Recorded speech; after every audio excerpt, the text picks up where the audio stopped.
C'est un spectacle qui a été contraint de tirer le rideau pendant la crise sanitaire. Aujourd'hui, je reçois dans le MAG Yveline Rappeau. Bonjour.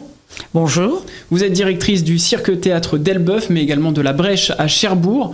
Le Cirque-Théâtre d'Elbeuf et celui de la Brèche à Cherbourg sont deux pôles nationaux cirque de Normandie, et vous êtes à la tête justement de ces deux pôles. Parlez-nous de votre parcours professionnel et de votre lien justement avec ce secteur. Mon lien avec le cirque, il a commencé il y a plus de 20 ans.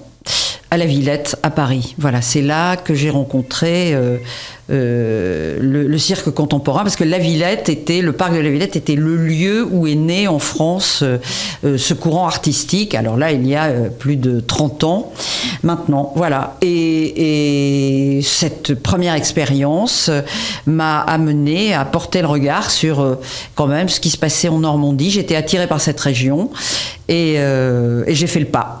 J'ai fait le pas de quitter Paris, ce qui n'était pas facile à faire, mais je ne le regrette pas. Voilà. Et maintenant, je suis devenue normande. Normande et fière de l'être, je l'imagine. Absolument. Alors, on va parler du festival Spring. Justement, est-ce que vous pouvez nous le présenter ? C'est un festival de cirque et également de théâtre. Rajoutez-nous justement une petite description. Voilà, alors le Festival Spring, justement, il reflète complètement le fait que j'ai adopté la Normandie. La Normandie m'a adopté, mais il y a une réciprocité, puisque sa particularité, c'est d'être le seul festival de cirque contemporain à l'échelle d'une région.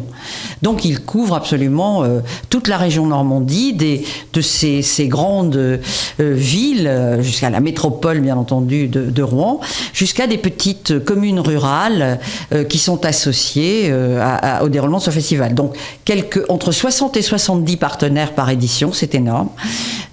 Et autant quasiment de spectacles, une soixantaine de spectacles qui sont présentés à chaque édition. Alors, l'édition 2020, on va y revenir très rapidement. Elle a été impactée par la crise. Quel a été le bilan ? Comment est-ce que vous avez vécu justement cette période ? Là, on l'a vécu littéralement comme un coup de fusil. Je disais quand j'ai été interviewée au moment même, en mars 2020, dans les jours qui ont suivi l'annonce du confinement, qu'on avait été fusillés en plein vol, quoi. C'était vraiment... Puisque le festival venait de démarrer. Et très très bien, avec un succès public, les premiers spectacles, les premières créations, puisqu'en général, on commence par des créations.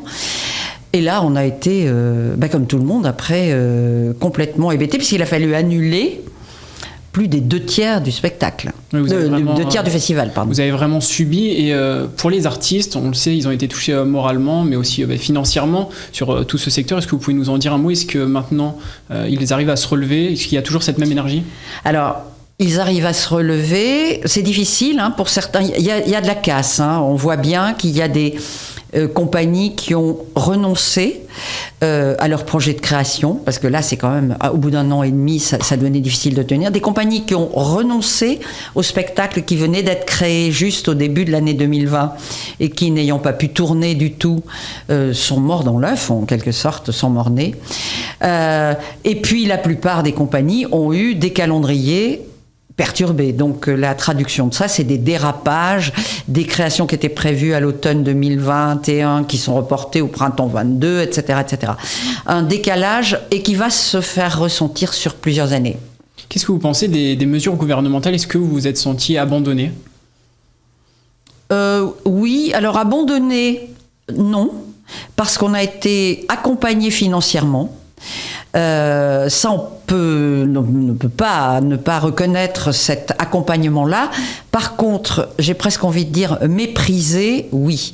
C'est-à-dire que le fait on le sait, de communiquer avec une phrase qui dit que la culture n'est pas essentielle, ça a été un coup de grâce en quelque sorte par rapport à la place qu'on considère occupée dans la vie sociale et la vie quotidienne des citoyens. Et je l'ai dit en parlant de Spring, ce ne sont pas que les citoyens des grandes villes. On s'efforce aussi d'être en relation avec des personnes qui vivent en zone rurale, etc., pour lesquelles ce n'est peut-être pas la chose la plus importante, la culture et les spectacles. Néanmoins, ça fait partie de leur vie.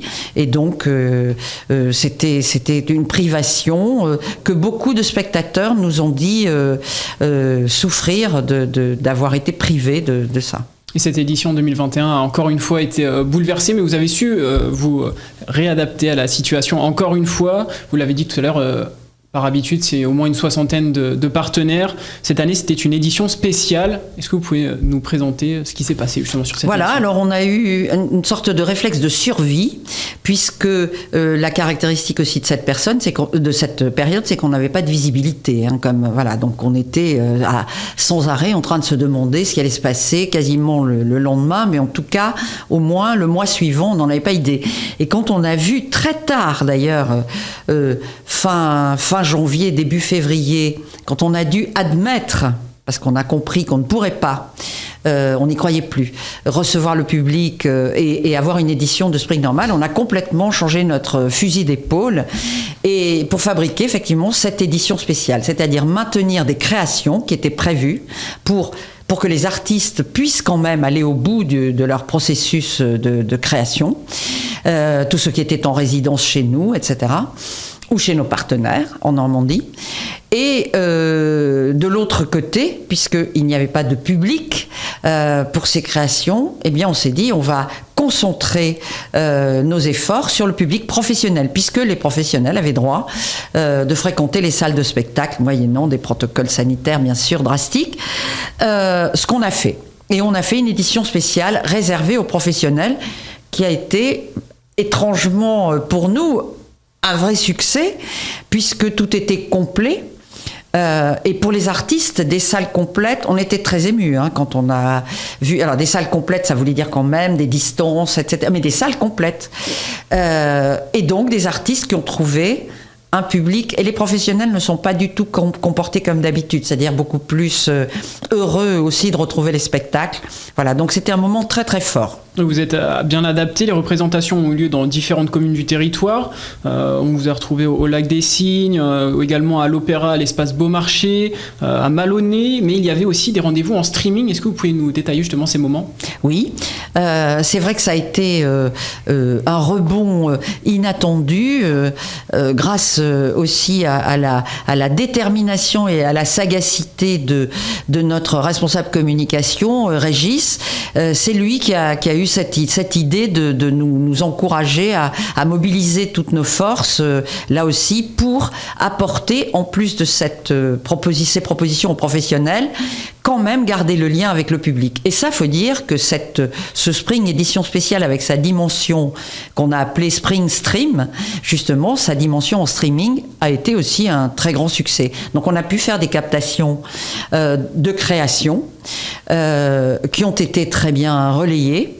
Alors, c'est une découverte pour nous aussi, parce que ça vient un peu contrecarrer la représentation qu'on a du spectacle vivant. Alors, on ne veut pas que le streaming remplace le spectacle vivant. Il n'empêche qu'on a appris beaucoup de choses aussi avec cette possibilité de diffuser les spectacles sous cette forme.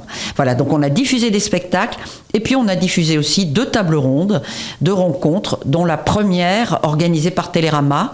Je dis la première parce que c'est la première fois que Télérama organisait une rencontre thématique comme ça, avec un lieu culturel et avec un festival en dehors de celle que Télérama fait à Paris, avec le Rond-Point. Donc on était très fiers. Ça s'est très bien passé. Et vous êtes resté vraiment dans l'air du temps. Pour le coup, vous êtes adapté en gardant les gens à distance. Un mot, vous allez même détailler un petit peu sur les prochains rendez-vous, justement. Qu'est-ce qui nous attend pour cet été, notamment ? Alors là, on est quand même, on passe de fermer, parce que c'est la fin de saison pour les lieux culturels. Là. Donc nous, la réouverture, la rentrée, c'est en septembre. Et là, on va avoir une période, une saison donc 21-22, qui va démarrer très tôt en septembre, les 3 et 4, et qui ira pour la fin de l'année 21 jusqu'en décembre, très chargée, avec beaucoup de propositions. Présentez-nous 2-3 rendez-vous justement. Alors on aura déjà, il faut pas rater l'ouverture, parce que ce sont, j'allais dire, des cadeaux que l'on fait au public, et on avait très envie de le faire avec des créations et de très beaux spectacles. Un spectacle notamment avec une 12aine de vélos acrobatiques qui se déroulera sur la piste du Cirque Théâtre. Un spectacle qui sera à l'extérieur à partir de trampolines, etc. Tout ça sont ce qu'on appelle des grands formats. Il y a beaucoup d'artistes au plateau, des agrès très spectaculaires spectaculaire parce que ça va vite, ça rebondit, et tout ça sera gratuit. N'en dites pas plus, nous sommes attirés. Merci à vous Yveline Rappeau d'avoir accepté notre invitation sur le MAG. Retrouvez les informations sur le site festival-spring.ue et sachez que vous pouvez également retrouver cette émission sur notre site et application Radio Sensation.